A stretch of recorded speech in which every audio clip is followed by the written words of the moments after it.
So recently, a bunch of scientists did a really interesting study on Labradors and they found a new mutation within the Labrador genome.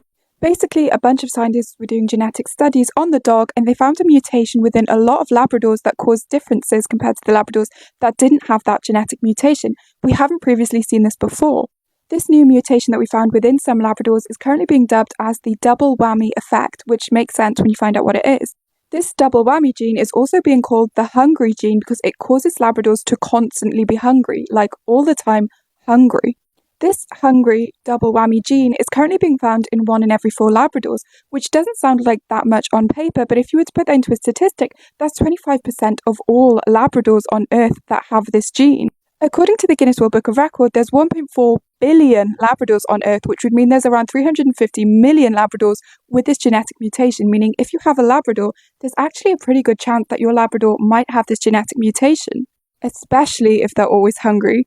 The reason this new mutation is being dubbed as the double whammy effect is because it has 2 main side effects. It's not just causing them to be hungry, it's also causing them to be less likely to burn calories. So not only are these dogs being genetically driven to constantly eat, but they're also not burning calories when they're at rest compared to other Labradors.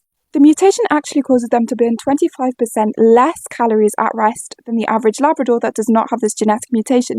That's a considerable amount of calories that these dogs are not burning. This obviously causes major problems for the dogs when it comes to gaining weight and weight loss because not only are they consuming more calories because they're constantly hungry, but they're also burning less, meaning they keep the weight on them.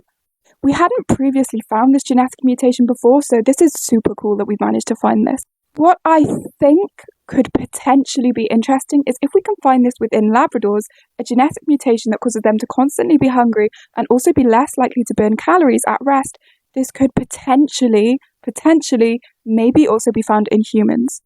In my opinion, this could explain why some people struggle more with dieting and also losing calories, because if there is just one gene that causes them to constantly be hungry and burn less calories when at rest, that could explain why some people struggle more with dieting and also weight loss. But I'm probably wrong about that. Regardless, this is a really interesting study, and if you have a Labrador, this could explain why they're constantly hungry, so maybe you should go give them a hug. Or a snack.